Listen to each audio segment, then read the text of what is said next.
G'day everyone, welcome to Macbeth Act 5 Scene 8, and this is the climax and resolution and the final scene in the play.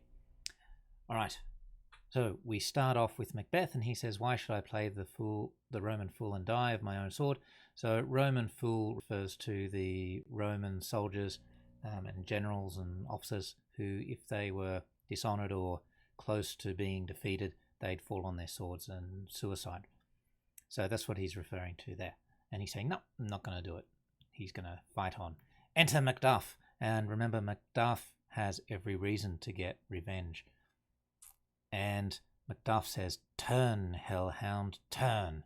And hellhound is an insult. To be called something like an animal is insulting, but to be called something from the underworld, from the devil's world, such as hell, dog from hell is a very, very low and deep insult. And so Macduff, not mincing words here, he's ready to fight. He's ready to kill Macbeth. Macbeth turns and he says, of all men else I have avoided thee. So Macbeth has tried to avoid Macduff as much as possible. But get thee back, my soul is too much charged with blood of thine already. And he says, I've tried to avoid you because I've already taken so much from you already. Or, in this case, killing his whole family.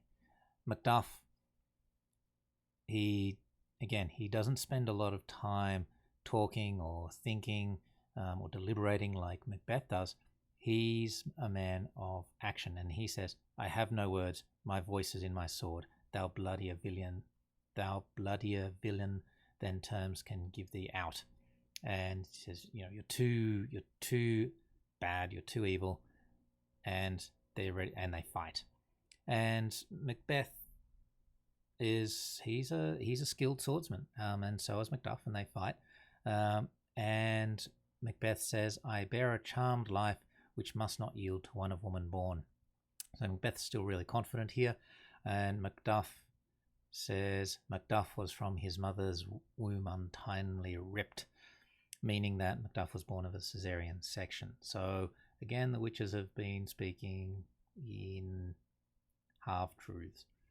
And now Macbeth realizes, accursed be that tongue that tells me so, for it hath cowed my better part of man, and by these juggling fiends no more believed, that palter with us in a double sense. And so now finally Macbeth is absolutely shattered. He's got nothing left to hold on to. He's absolutely realized that these witches have tricked him with double speak.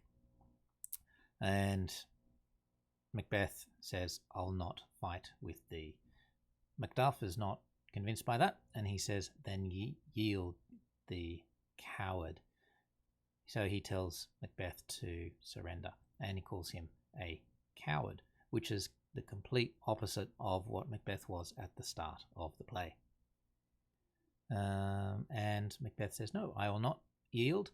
And so he gets a glimmer of his former self back. He's ready to fight. He says, lay on, Macduff, and damned be him that first cries, hold enough. So no surrendering here. And they fight. It's a massive fight, and Macbeth is killed.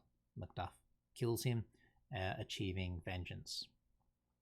Then in comes Malcolm. His timing is good. The fighting is over, and his older Siward, he doesn't know yet that he's lost his son. They tell him that Macduff is missing, and so is young Siward. Then they find Siward's son, and they tell him that he's dead. Now Siward, not a very emotional guy here. He says, had his hurts before, meaning what did he have his injuries, his wounds in the front of his body? And Ross says, aye, on the front. And Siward says, why then, God's soldier be he. And so he's proud of his son that he died fighting.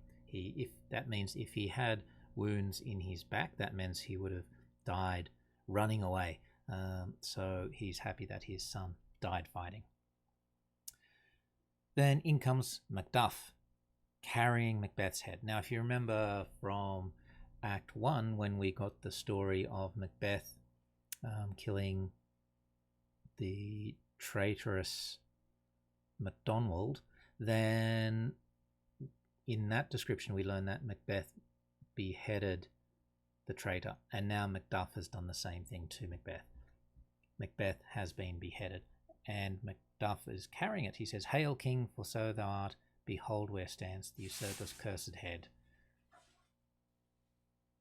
And everyone calls out, "Hail, King of Scotland." So now Malcolm is King of Scotland, and Malcolm gets the last lines. He talks on a little bit here in nice royal language, and the play ends. And that is it. We have finished Macbeth.